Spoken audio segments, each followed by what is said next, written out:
ఎందుకంటే ఒక విత్తనం భూమిలో పెడితే మొలకెత్తాలంటే ఎక్కడి నుంచి ఎత్తాలి? భూమి బాగుండాలి. నేను కూడా మొలకెత్తింది ఇక్కడ ఉండే తల్లిగారిల్లు. మనకి ఆడపిల్లలకి తల్లిగారిల్లు. Good morning. Good morning. నా పేరైతే అందరూ తెలుసు, కొత్త వాళ్ళ గురించి చెప్తాను. నా పేరు బీబీ. నేను చదువుకుంది 2వ తరగతి. ఎవరైనా ఎక్కడ పనిచేస్తే దేనికి దేనికి డబ్బు నేను చేస్తేనే మా ఫ్యామిలీ గడవాలి. నాకే చదువు రాదు.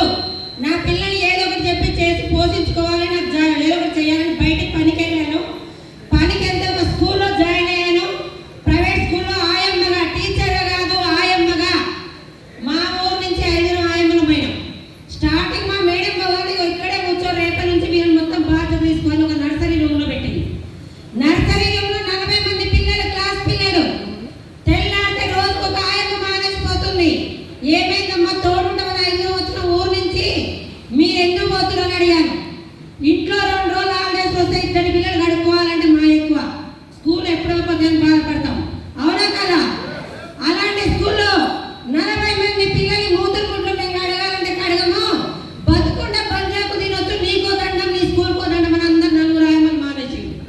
నేను చేస్తే నా ఫ్యామిలీ గడవాలి, నేను చేస్తే నా పిల్లల చదువు పూర్తి కావాలి అని ఏ పైన ఫస్ట్ కష్టం ఉంటుందా ఇష్టం ఉంటుందా?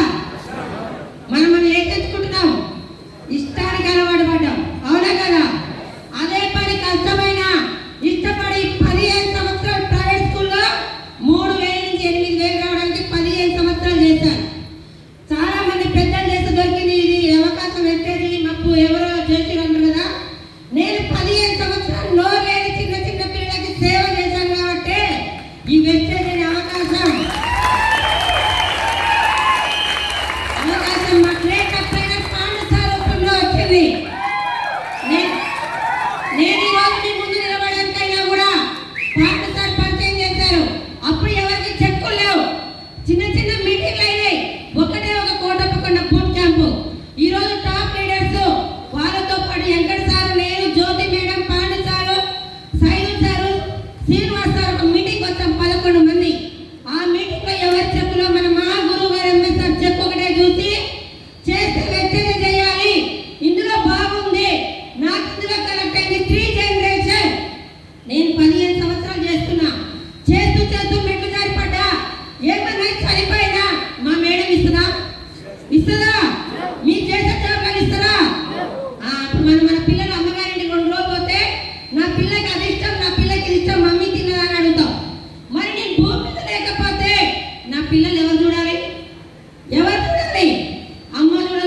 మా పాప మా పాప మన హాస్పిటల్ ఉంది, 6వ రోజు ఇంటికి వచ్చింది.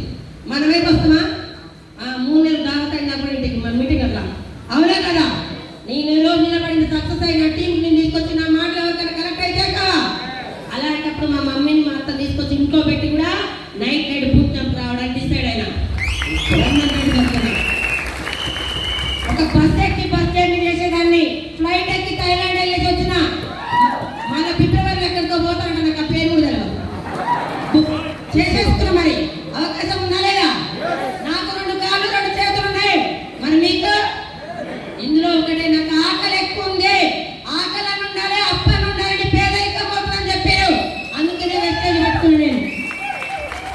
ఒకటే గోల్ పెట్టుకున్నా. ఇప్పుడు 12 సార్లు ఇల్లు కట్టడానికి గృహ ప్రవేశం చేసిండు. ఎక్కడ సార్ వాళ్ళు కడుతుంది, మనం కట్టాలా వద్దా? వాళ్ళ ఇల్లు చూస్తే నాకు నిద్ర వస్తుంది. 24 గంటలు మీటింగ్స్ ట్రైనింగ్ ఇవ్వాలని. మళ్ళీ ఒకటే గోల్ పెట్టుకున్నా. చాలా మంది నా టీం ఇంత అంటారు. ఇప్పటికి నా టీంలో 5 లక్షలు తీసుకుంటున్నాను. మళ్ళీ డిసెంబర్ కల్లా నా టీంలో 50 మంది లక్షలు తీసుకున్న లీడర్లు తయారు చేస్తాను. ఆ గోల్ మొత్తం నయ్యింది. వచ్చిన అవకాశం వదులుకోండి. పోగానే స్టేటస్ పెడితే రాదు డబ్బు. ఆరాటం తగ్గట్టు పోరాటం ఉండాలి. ఏముండాలి? పని చేస్తే ఫలితం కోరండి, పని చేయకుండా ఫలితం కోరద్దు. మీరందరూ కూడా మళ్ళీ బూట్ క్యాంప్ కన్నా మంచి చెక్కులు తీసుకోవాలని హాస్పిటల్ కోరుకుంటారు. Thank you sir, thank you. తీసుకోవాలి. ఎట్లా మన అసోసియేషన్లో ఈ బాలీ సార్కి ఎవరి పేరు గుర్తుంటుందంటే బీబీ మేడం పేరే గుర్తుంది. థ్యాంక్ యూ తల్లి, థ్యాంక్ యూ. మీ కష్టం నిజంగా వీళ్ళు చెప్తే చాలా బాగుంది కదా. వాళ్ళ బాధలు కష్టాలు చెప్తే ఒక డైరీ కూడా సరిపోదు, వస్తే అవన్నీ పక్కన పెట్టి ముందుకెళ్తున్నారు. ఓకేనా? మరొకసారి మీ అందరికీ హృదయపూర్వకంగా కృతజ్ఞతలు శిరస్సు వచ్చి తెలియజేసుకుంటాము. మీ అందరికీ గాడ్ బ్లెస్ యూ తల్లి. మీరు అందరూ తొందరలో 5 to 10 lakhs వెళ్ళాలని అందరినీ బ్లెస్ చేసుకుంటూ మీ అందరినీ మా అసోసియేషన్ దొరికినందుకు నేను కూడా గర్వపడతా ఉన్నా. ఇలాంటి ఆడబిడ్డలు ఆడపిల్లలు మాకు దొరికినందుకు, అవునా కదా?